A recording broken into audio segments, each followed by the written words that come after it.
यहाँलाई एउटा गम्भीर क्वेसन गर्न चाहन्छु। मुकुमलुङमा केबल कार साँच्चै समस्या हो त? केबल कार बनाउँदाखेरि यसले जुन मुकुमलुङको स्वरूपमा जुन असर पर्छ त्यो समस्या हो त? पशुपतिनाथको वरिपरि संरचना नै संरचना छ के पशुपतिनाथलाई के समस्या भएको छ? बौद्धको वरिपरि संरचना नै संरचना, विकास नै विकास छ के बौद्धलाई कुनै समस्या भएको छ? यसको पपुलारिटी, लोकप्रियतामा केही असर परेको छ? त्यहाँ रुख पनि छैन, केही पनि छैन। स्वयम्भूमा अझ डाँडामा गाडी नै जान्छ। के समस्या भएको छ? यदि मुकुमलुङ डाँडामा गाडी नै पुर्याउने भए पनि के समस्या हो त त्यो? केबल कार लाँदाखेरि भनिसकिएको छ कि यसको स्वरूप र प्राकृतिक पर्यावरणलाई मजबुत तरिकाले ध्यान पुर्याइनेछ र सकेसम्म थोरै रुख, थोरै बाटो, थोरै संरचना गरेर यसको स्वरूपलाई बचाइराख्ने वचनबद्धता पनि चन्द्र ढकालले गरेको छ। भनेपछि यो समस्या हो त? संसारका धेरै ठाउँहरू यस्ता छन् जहाँ धार्मिक स्थलहरूमा संरचनाहरू बनाइएका छन्, लगिएका छन्, ट्रान्सपोर्टहरू लगिएका छन्, तर त्यसले तिनीहरूको लोकप्रियता, श्रद्धामा अझ थप सहयोग मिलेको छ।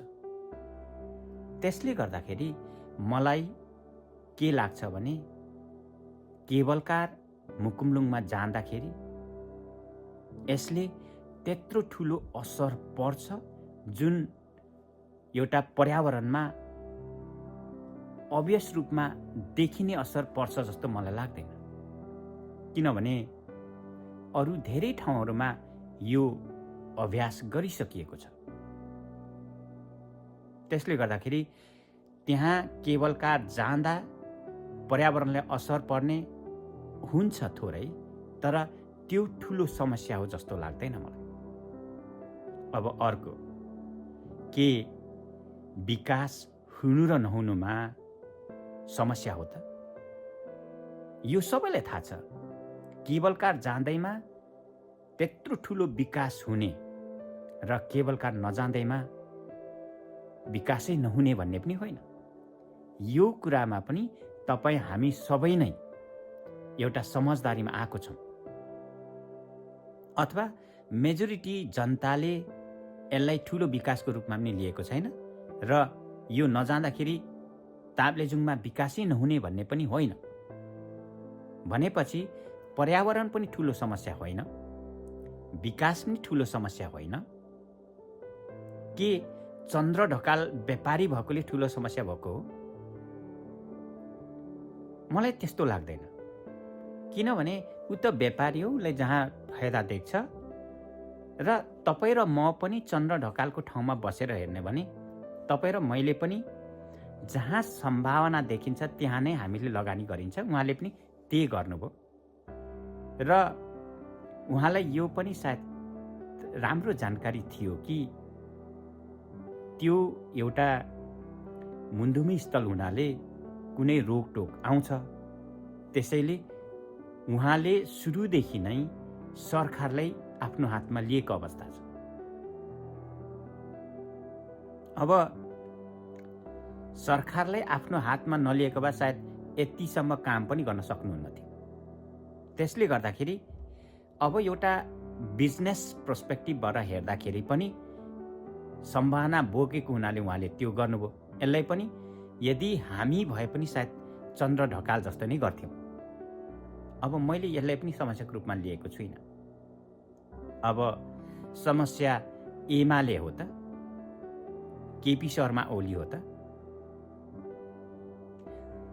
हो, राजनीतिकरण हुन्छ, राजनीतिक पस्छ, तर मलाई जहाँसम्म लाग्छ यो राजनीतिक पस्नु पनि ठुलो कुरा चाहिँ होइन। एउटा सानो कामदेखि लिएर ठुलो प्रोजेक्टसम्म राजनीतिक इन्भल्भ हुन्छ नै र यसलाई समस्याको रूपमा चाहिँ मैले लिन्न। अहिले केबल कारको समस्यामा पनि अथवा मुकुमलुङको समस्यामा राजनीतिकरण हुनु यो ठुलो समस्या होइन। तपाईँ हामीले एउटा गाउँपालिका स्तरीय एउटा योजनामा त राजनीतिकरण हुन्छ भने यो एउटा निकै ठुलो प्रोजेक्ट हो। त्योसँग कम्पेयर गर्दाखेरि भनेपछि यसमा अवश्य नै राजनीतिकरण हुन्छ, राजनीतिक इन्भल्भ हुन्छ, गराउनु पर्छ। तर यो समस्या हो जस्तो मलाई लाग्दैन।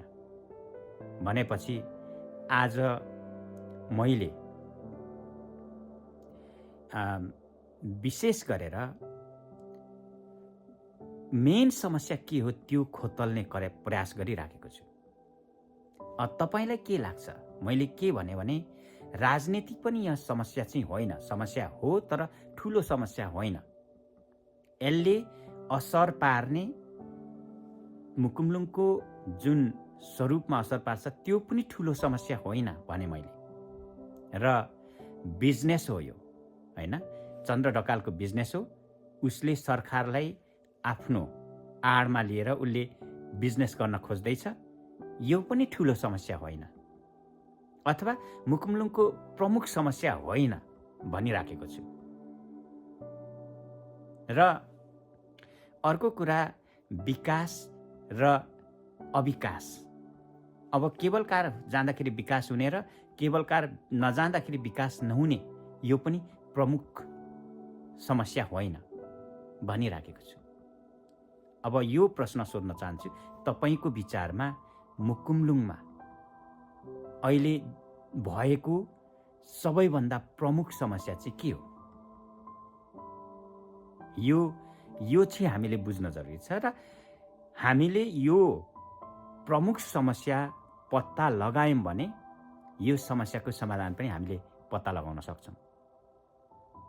अब मैले यसको आन्सर अहिले दिन्न, किनभने मैले जुन आन्सर मैले सोचेको छु त्यो पनि शाश्वत चाहिँ होइन। त्यो पनि मैले एउटा मेरो अध्ययनबाट मैले पत्ता लागेको, मैले जन्माएको आन्सर हो। सो मैले आन्सर दिनुभन्दा अगाडि हजुरहरूको आन्सर म जान्न चाहन्छु, हजुरहरूबाट सुन्न चाहन्छु। अहिले मुकुमलुङको प्रमुख समस्या भनेको के हो त? प्रमुख समस्या के हो? यो अवश्य नै हजुरहरूले प्रतिक्रियामा कमेन्टमा लेख्नु होला। मैले चाहिँ के देख्छु भने विकास त्यहाँको समस्या होइन। मुकुमलुङको स्वरूप बिग्रिन्छ, रुखहरू काटिन्छ, त्यो पनि समस्या होइन। यो बिजनेस हो, त्यो पनि समस्या होइन। राजनीतिकरण हुन्छ, यो पनि समस्या होइन। किनभने यिनीहरू त कुनै काम गरेपछि अटोमेटिक आउने समस्याहरू हुन्, यिनीहरूले समाधान गर्न सकिन्छ। तर यो मुकुमलुङको जुन लडाईँले यति ठुलो स्वरूप लिनुको कारण के हो त? आन्सर यही छ। यो मुकुमलुङ अरू ठाउँमा जस्तो केबल कार त मनोकामना पनि बन्यो, त्यहाँ पनि एउटा लेभलमा त रेजिस्टेन्स आएकै हो। अनि काठमाडौँको एउटा ठाउँ मैले बिर्सेँ, चन्द्रगिरी भन्छ के अरे, काठमाडौँ नजिकै पर्छ होला। चन्द्रगिरीमा पनि बन्यो, त्यहाँ पनि रेजिस्टेन्स आउँछ नै, कुनै काम गर्दा रेजिस्टेन्स त आउँछ। तर त्यहाँ पनि भयो, अरू धेरै ठाउँमा भएको छ। तर मुकुमलुङमा चाहिँ किन यत्रो ठुलो आन्दोलन भइराखेको छ, यत्रो ठुलो रेजिस्टेन्स आयो? यो आउनको कारण के हो? यसको आन्सर नै मुकुमलुङको सबैभन्दा ठुलो र प्रमुख समस्या हो। हजुरले अवश्य लेख्नु होला। धन्यवाद।